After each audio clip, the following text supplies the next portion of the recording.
Welcome to the Family Beacon podcast from Minnesota Family Council with hosts Grace Evans and Moses Brattrud. Stay informed on the top stories on life, family, and religious freedom. Get the facts, stand for truth. Hello and welcome back to the Family Beacon podcast from Minnesota Family Council. We're so glad to have you watching or listening with me, Moses Brattrud, Grace Evans, your amazing co-host here.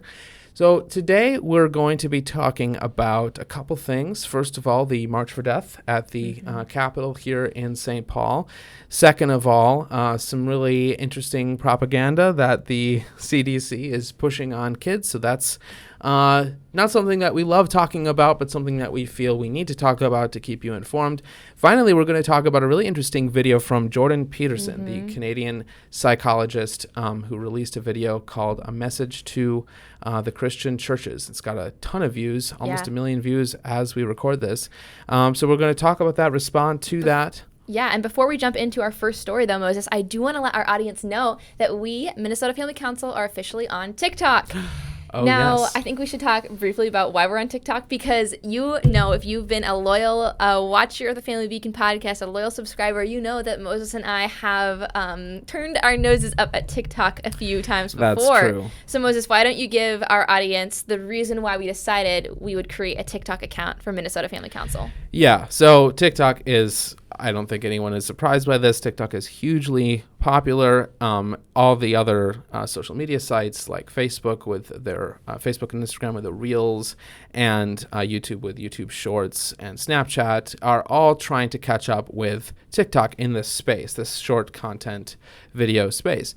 And we're seeing conservative organizations get on Twitter, get on TikTok, have success on TikTok. And we want to make sure that we're shaking the tree, that we're reaching everyone that we can with a message of life, family, and religious freedom in Minnesota. Yep. And because so many young people are on TikTok and there is so much misinformation, right? Yeah. That is why it's so essential for us to be on there, honestly, because there's so much trash on there. Honestly, there's so much trash. We need to be on there because we can get our voice out. It's fairly easy to get into the algorithm on TikTok, easier than on Instagram, at least in my experience. So that's really why we're on there, is we know that light is really needed there, because TikTok is a place of darkness in general. Not to say everything on there is bad, but there is a lot of bad stuff on there. So we want to make sure that we're putting out our content on there. And so if you want to follow us, it's at MN Family Council, same username as our Instagram. On another note, the Church Ambassador Network, an initiative of Minnesota Family Council, now has an Instagram account too. So we are really expanding our social media platforms this week. You can follow them at can.minnesota on Instagram to stay tuned, up to date on everything they are up to. And so we will have both of those accounts linked in the description. Go ahead and give us a follow.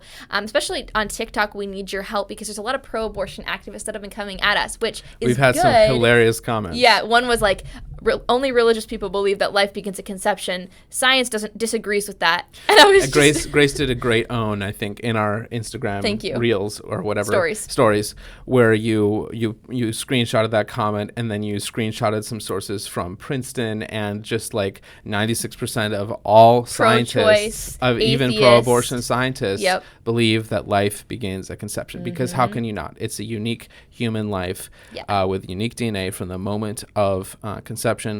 And so heck, follow us on Instagram too. Only dumb people deny that, okay? I'm just going to get salty for a second. Okay, so Grace, my wife and I are driving home. Yep. I think it was either on Saturday or Sunday. I don't remember. I think it was on the way home from church on Sunday. And we're coming out of this underpass, and there's these people marching across the bridge above us. And I'm like, oh, interesting. What are they up to? And then I saw the sign, and it said, abortion is healthcare. And Brianna just goes, ugh. I love Brianna. Shout out to Brianna. That was the right reaction. So there was a huge pro-abortion march. Well, at least big. I don't know how huge it was. Yeah, I want to talk about that with you, actually. But yeah, tell us more about what brought people to the Capitol in St. Paul this weekend. Yeah, so I mean, obviously we did the podcast episode last week about Judge Gilligan's ruling about abortion so-called rights in Minnesota.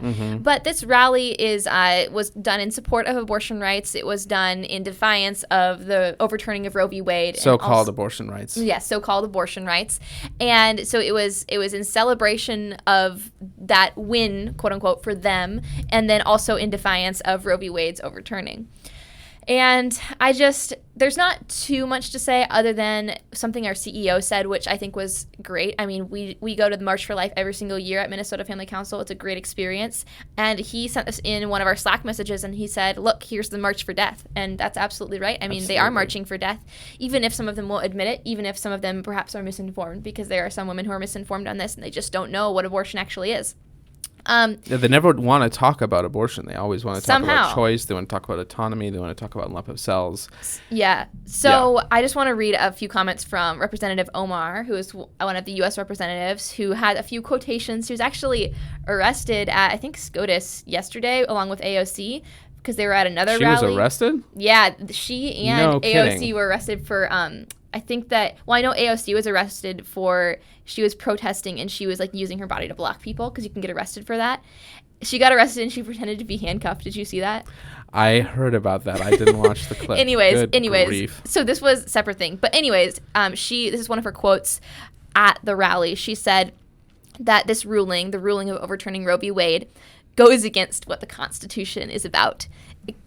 Expanding rights, protecting liberty for all of us. And I know the irony with pro-abortion supporters is just so true and real and in your face, because when she says this ruling, protecting life in the womb, goes against what the Constitution is about, it's like, okay, let's look at the Constitution. Is the word abortion ever found in the Constitution? No. Mm-hmm. Is the phrase the right to life for each individual found in the Constitution? Yes. Mm-hmm. So really this is a constitutional ruling. And she's like, it goes against the Constitution. Actually, that's on the Declaration of Independence. Declaration of Independence, sure. But you know what? Also in our founding documents. And so she talks about it's against expanding rights. It's against protecting liberty. So is this actually the case? Because to me, it sounds like it's expanding rights for the preborn children and protecting the liberty of the preborn children. And then she also says, if you don't want to go back to a time when ultra-conservative white men decided what you want to do with your body, you have to fight back with us, which is hilarious because the pro-abortion movement likes to use this argument all the time, right, Moses? They like to say it's only old white men who want to tell women what to do with their bodies. But then you look at the pro-life movement and you realize there's actually a lot of young women leading the charge, like Lila Rose, Ellison Santafonte. Grace Evans. Well, thank you, Moses. There's a lot of people leading the charge, and a lot of them are women. That's not to say men aren't supposed to be in this fight. We need men to fight in this fight because this is a human rights issue. It's the gravest human rights crisis of our time, and we need men to rise up. When it's a question of justice, every single gender needs to be involved. So male, female, the two genders need to be involved. You can't say, oh, we're going to alienate men from this. So yeah, she said those things, which clearly just misinformed and manipulative. And then Governor Walz also spoke, and one of his statements was, this was to the general crowd, he said, someday our children and grandchildren are going to ask what the hell we did during this time, and you're going to say everything possible.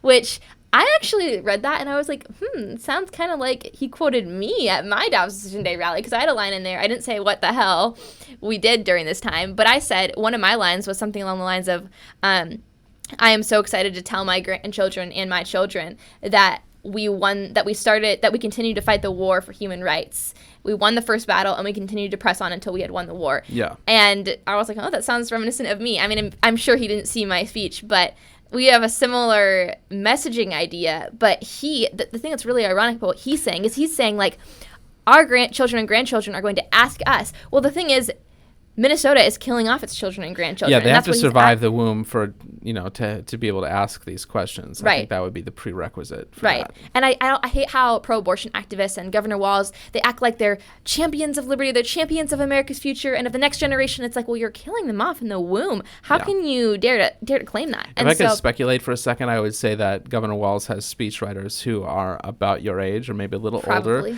but they're trying to reach people your age with this language. Which is why Which I think it sounds like what you were saying, But it really backfires on him, because I'm actually fighting for our children and grandchildren to be guaranteed the right to live.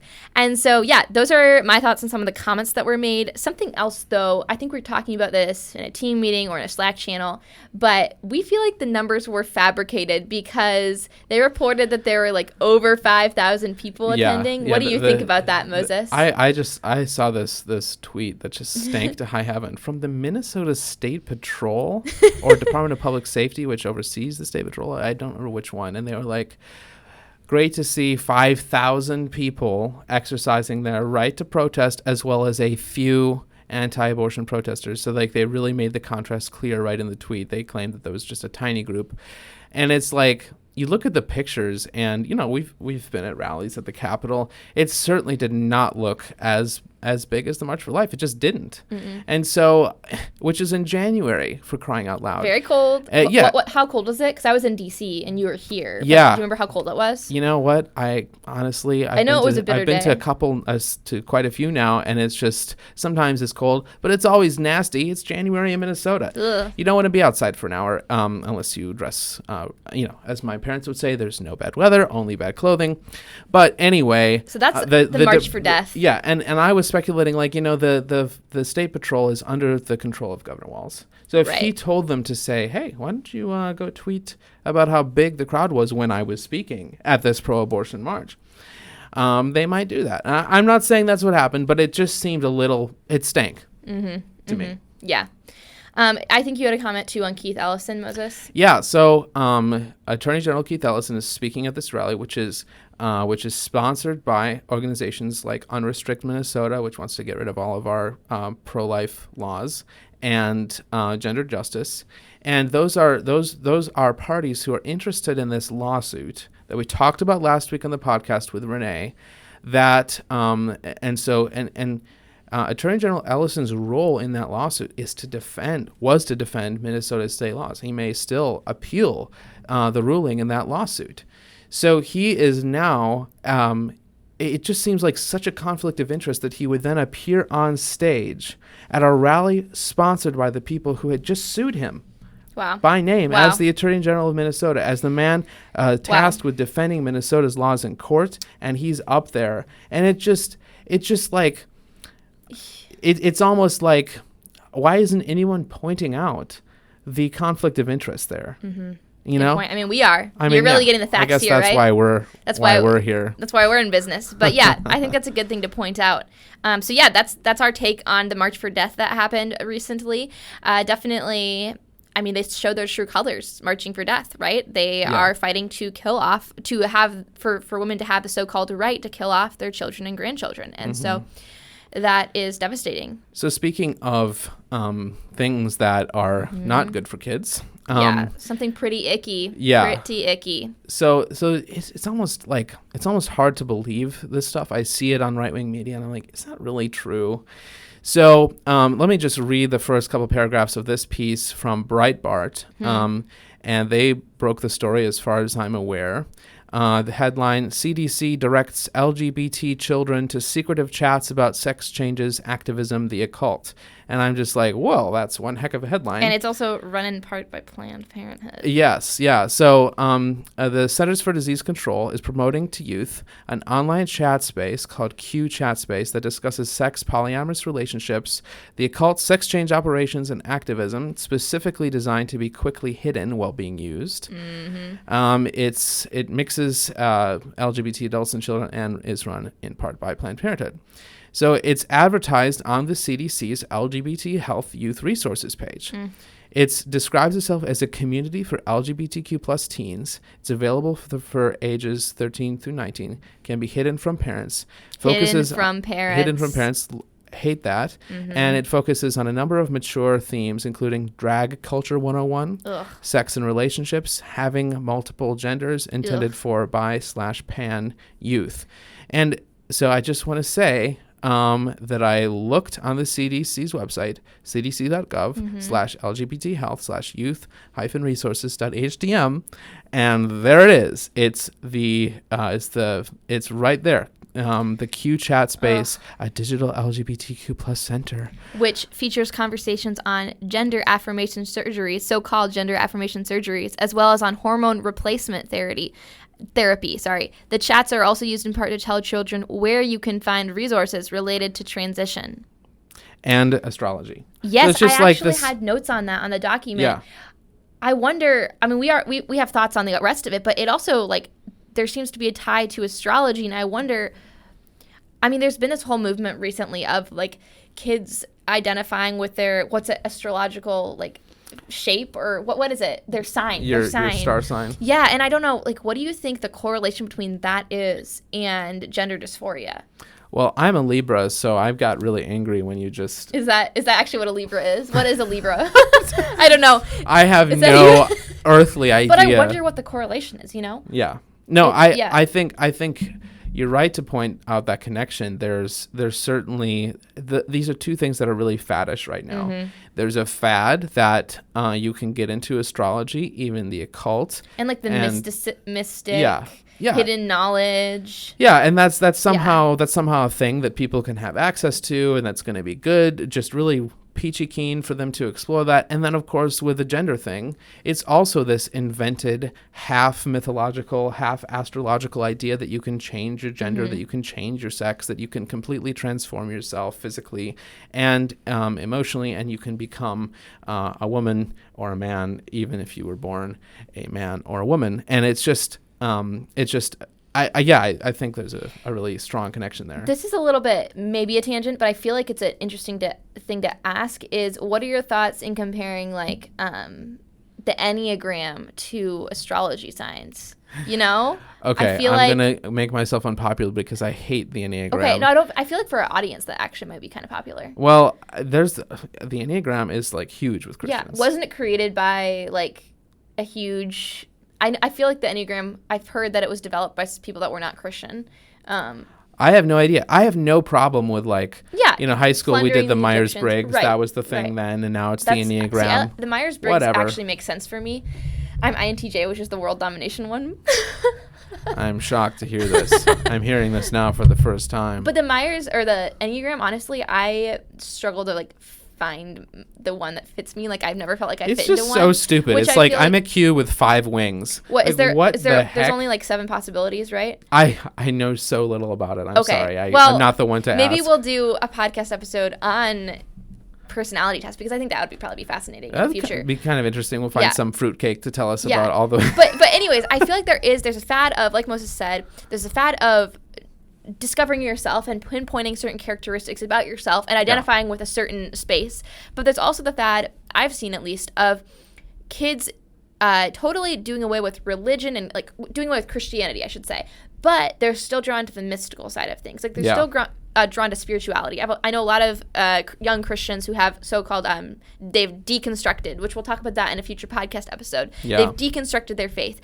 And they are not Christian anymore, but they are very spiritually in tune, is what they would describe themselves as. They're spiritually in tune with their souls. And so I think, I feel like that would be an interesting paper to write. What are the ties between this spiritual realm, mysticism, new age stuff, and the gender revolution? That would be really interesting. And I think we should return to that. I think that the main takeaway here is it's really stupid that our federal government is providing resources, is promoting the CDC. We already knew the CDC was... Well, yeah. I think people have had reason to question their trust in the CDC in the last couple of years, for sure. But there are many people who go to the CDC's website. Like if I'm searching, when my kids are sick and I'm searching for something. Like flu cases or something. Yeah, I'll click on the CDC website. I'm interested in their guidance on how to strap in my car seat or when a child should be weaned or something like that. They are supposed to be an authority on things to do with children's health. And so to see them push this is just so disturbing. It's I would say, in my personal opinion, it's more disturbing than them hawking the COVID vaccine, which was supposed to be super effective, et cetera, et cetera. So that was within their wheelhouse, within their lane, right? And yet this, how is it just even within the realm of possibility that the Centers for Disease Control is...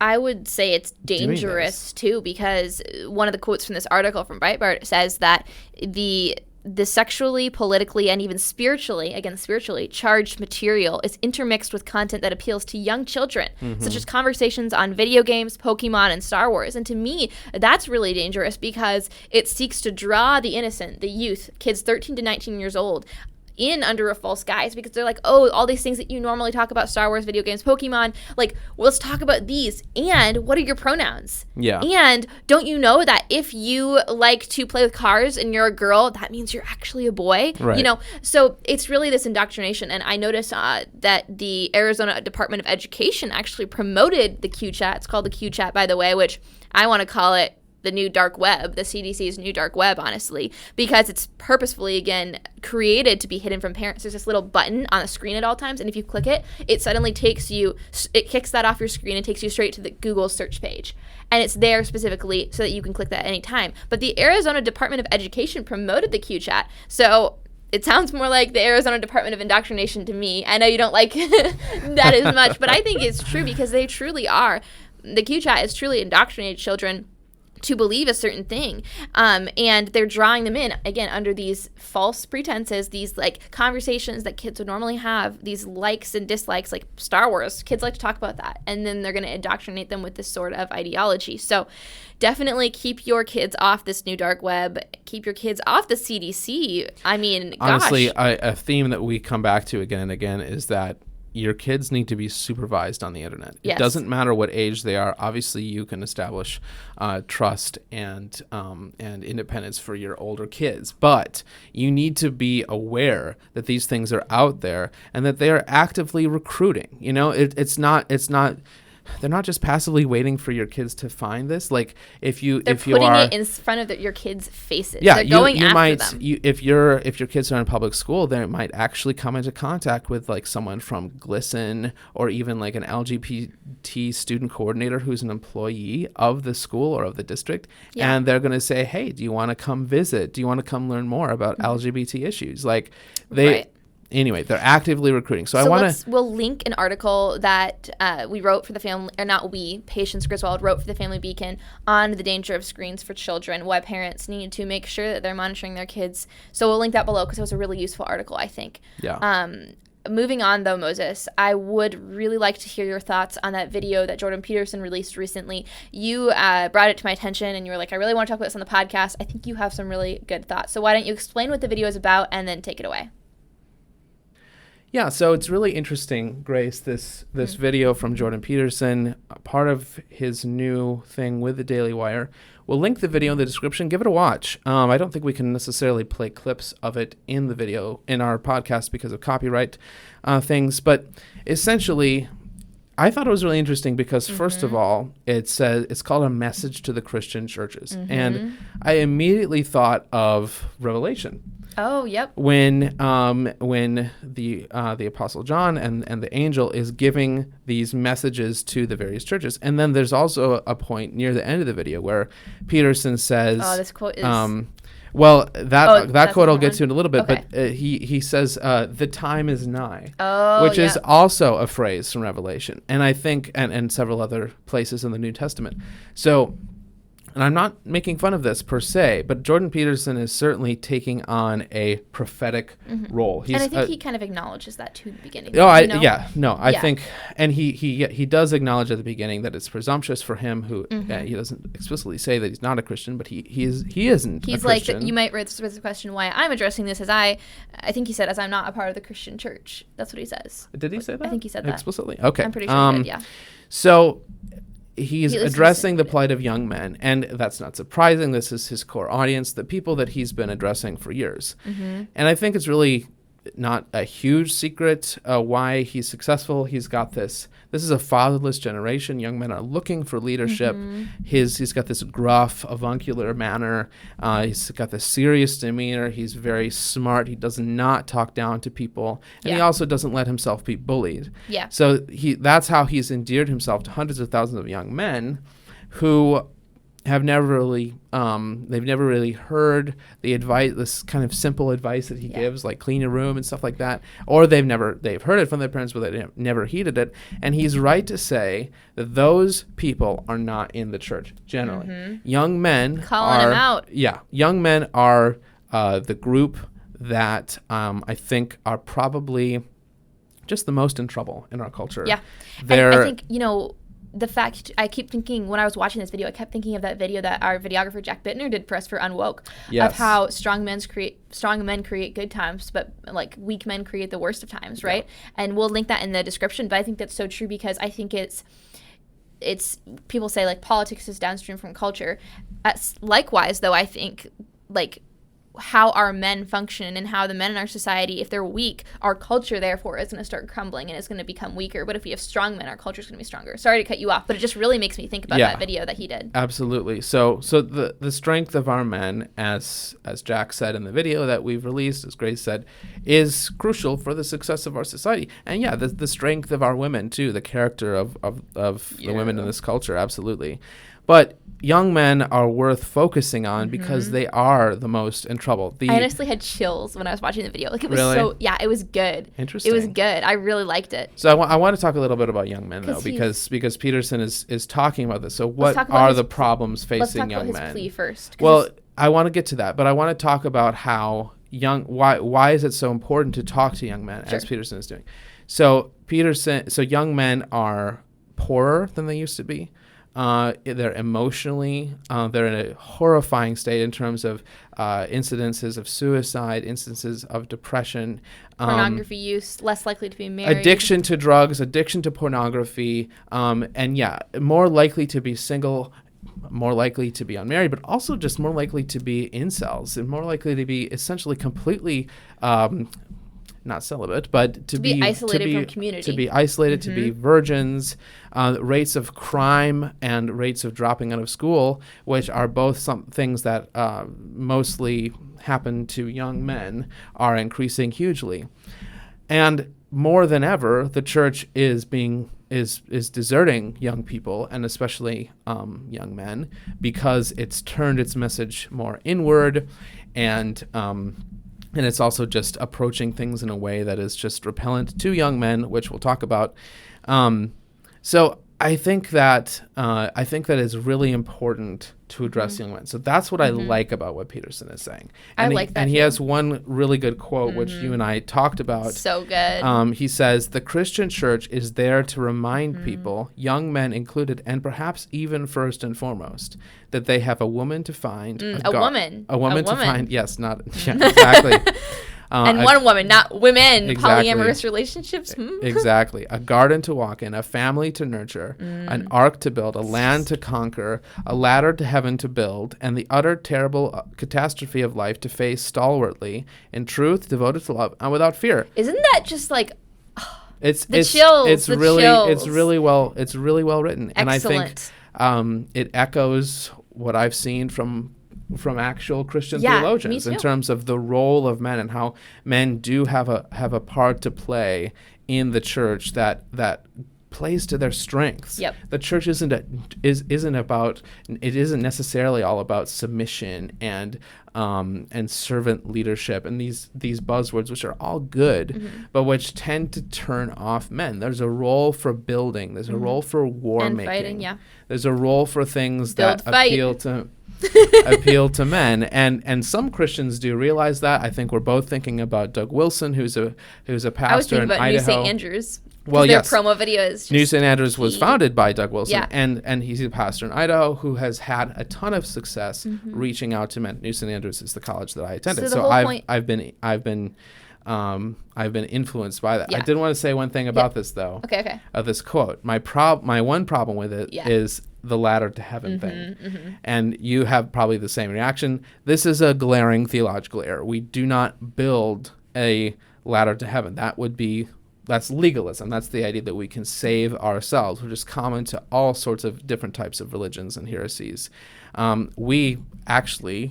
All we get to do is accept that Jesus Christ, through his atoning blood, can make us worthy to enter into the glory of his Father, and that he is preparing a place for us. And then we get to talk about our role on earth. But we're not building a ladder to heaven. It sounds like Peterson's background in Jungian psychology coming out rather than a profound theological statement.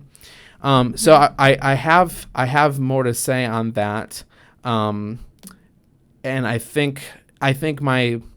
it's like so the concrete thing that Peterson says Yeah. is churches should put out a sign saying young men welcome here. And he also says that like men naturally have this inkling to like search for something higher, to work for something higher above themselves. And he says the Christian church has that answer for them. Yeah. So. No, and I think that's really, first of all, it's true, but I don't think it's true for the reasons that Jordan Peterson thinks it is. So a lot of Christians have been critiquing Peterson because I wonder why. there's an element of pride. There's an element of pride, like, don't you tell us what to do. You stay in your lane. And he alludes to that by at the beginning of his message. But the fact is that someone does need to say these things. And yeah, there are Christians who are saying this. We don't need to go to Jordan Peterson to hear these things being said. But Jordan Peterson has this massive platform, this massive following among young men. Maybe this will actually get churches to wake up and take steps to they're hemorrhaging young people. The church is hemorrhaging young people, and especially young men. Young men that I run into and talk to, they have no conception of what Christianity is. Generally, they have, obviously, unless I've run into them in church. And they have no conception that Christianity is something that would be interesting to anyone younger than their grandmother, right? Or possibly their evil fundamentalist parents that they hate, right? So that's the challenge that we face when we talk about reaching this generation of men. And the feminization of men, right? And the feminization of men. And the feminization of the church. So the church has become a fundamentally feminine place. We've become apathetic, which I hate. Yeah. Hate. And so have our men. Right. And oh my gosh. I hate saying this, but I don't want to say something hugely controversial here by saying this.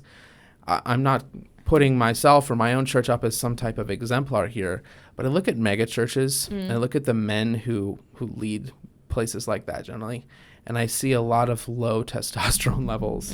And that is like in modern testosterone is really controversial. You can get into this whole deterministic thing, like your testosterone levels determine whether or not you're, a strong man or whatever. That's pretty much BS.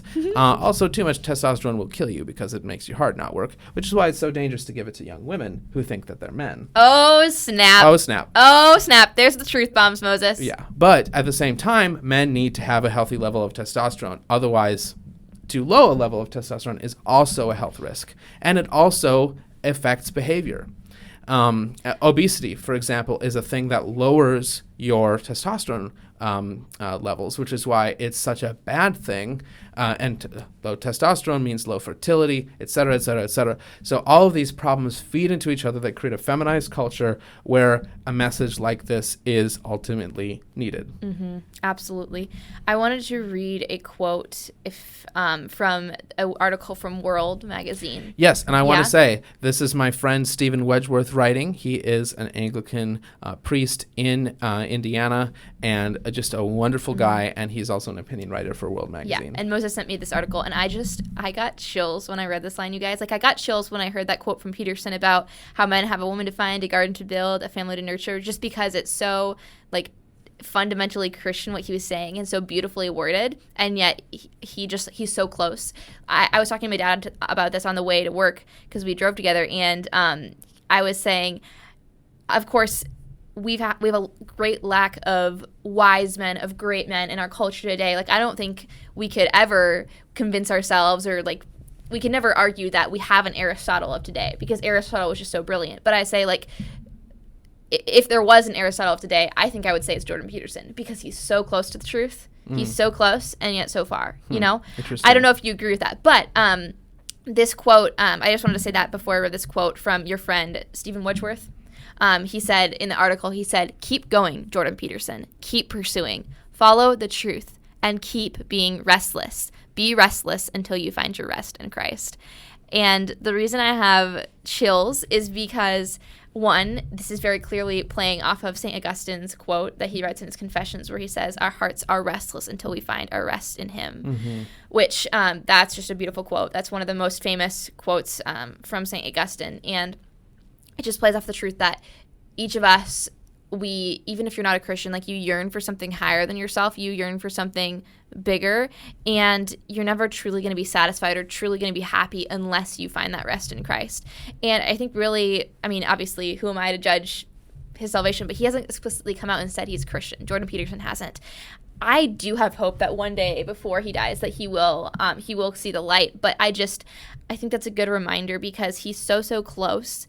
And we're not like, okay, I love C.S. Lewis so much, but there are some problems with his Silver Chair book, the last book, where he kind of falls into universalism. You know what I'm talking about? Yep, the last battle with Emmett, and how Emmett is saved. If you're a nerd like me, then you know what I'm talking about. Oh, man. I don't Narnia episode. Yeah. Comment if you want a Narnia episode from the Family Beacon podcast. I adore Narnia. It's so good. But basically what I'm trying to say is, while I have so much respect for Aristotle and like other virtuous pagans, so-called, I don't think that they're going to be in heaven, which is so sad, because they were so close. They contributed so much.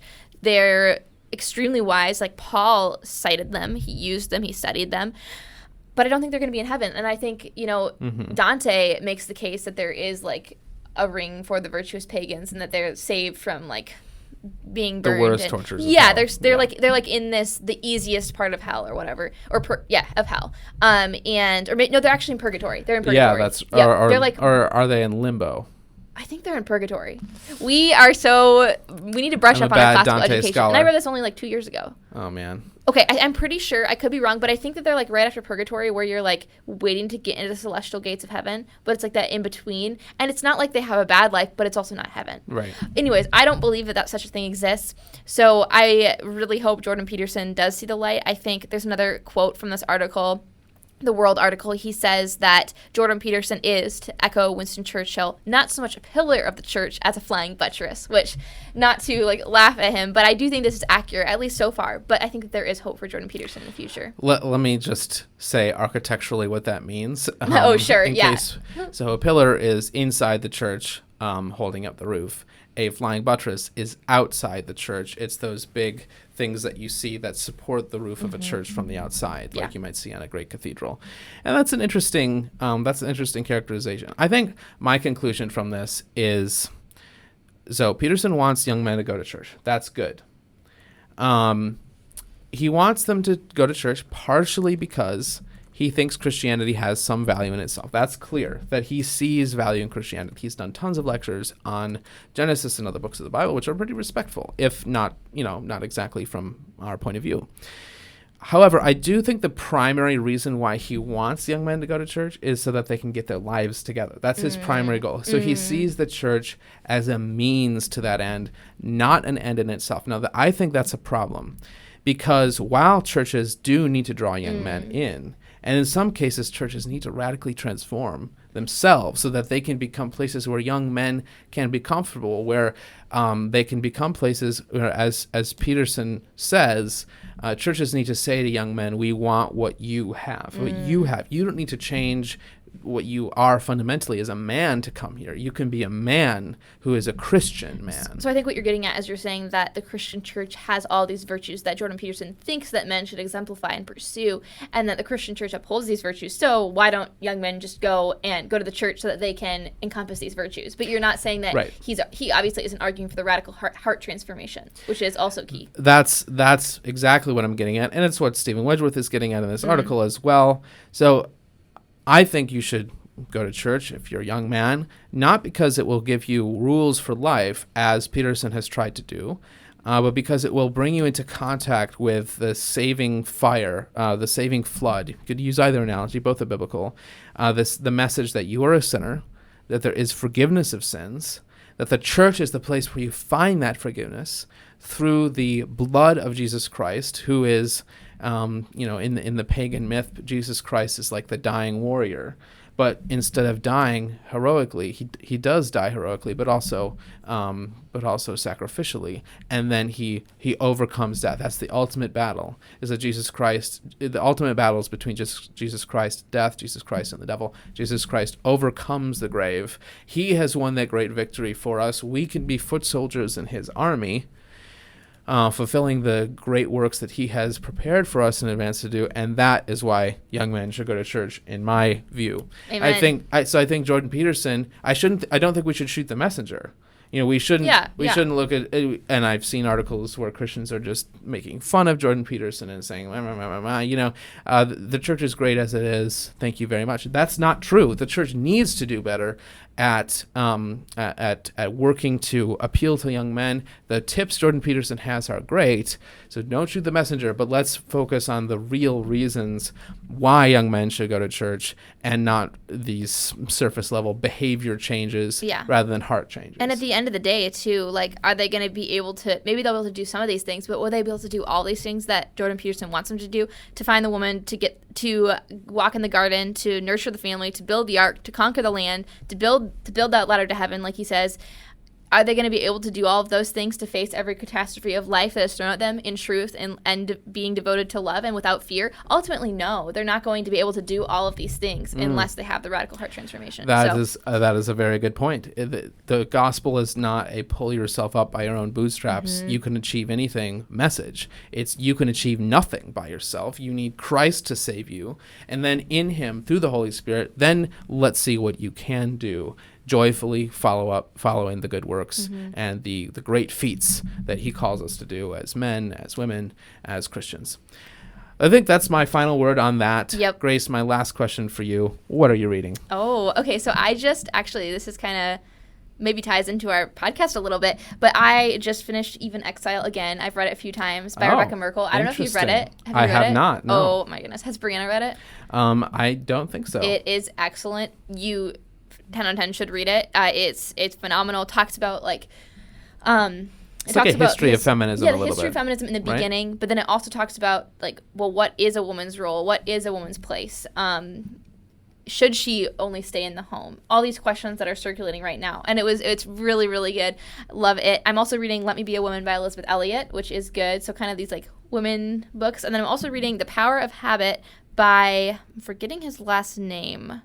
But The Power of Habit, and it's just about how habits are made, how habits are formed, how you can break habits, build new ones, and how it affects you in the workplace and in different spheres of your life. So that's been really fascinating, too. Interesting. Yeah. Well, I'm reading books about two fictional women who could certainly have taken some advice from Elizabeth Elliot or Rebecca Merkel, the author of Even Exile. One is Tessa of the D'Urbervilles, which I think I mentioned a few weeks ago, by Thomas Hardy. And so still plodding through that with my wife, reading that out loud. It is hard to find time, and it's a long book. But the other one that I'm listening to as an audiobook right now is Anna Karenina by Leo Tolstoy. I love that book. Do you like it? I am not sure what I think about it. Okay. But I'll just say, I don't want this episode to get too long. Maybe we'll have to talk more at length about these books. We are such nerds. But yeah, we are nerds. I think our viewers and listeners know that. Yeah, I see Anna Karenina so far. I'm like, I don't know. How far are you into it? I am 150 pages in. Okay, yeah. I mean, the book is that thick. So. Yeah, it's pretty. Yeah, I haven't got to the.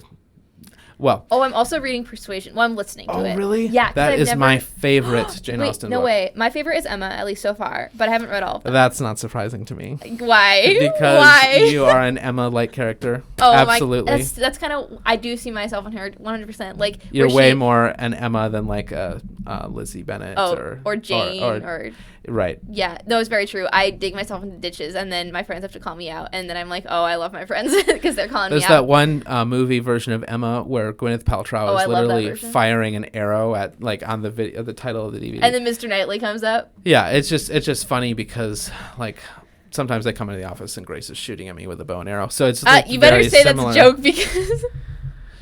Are you saying that people would believe that of you? They better not. Grace shoots bows and arrows at me. No, I don't.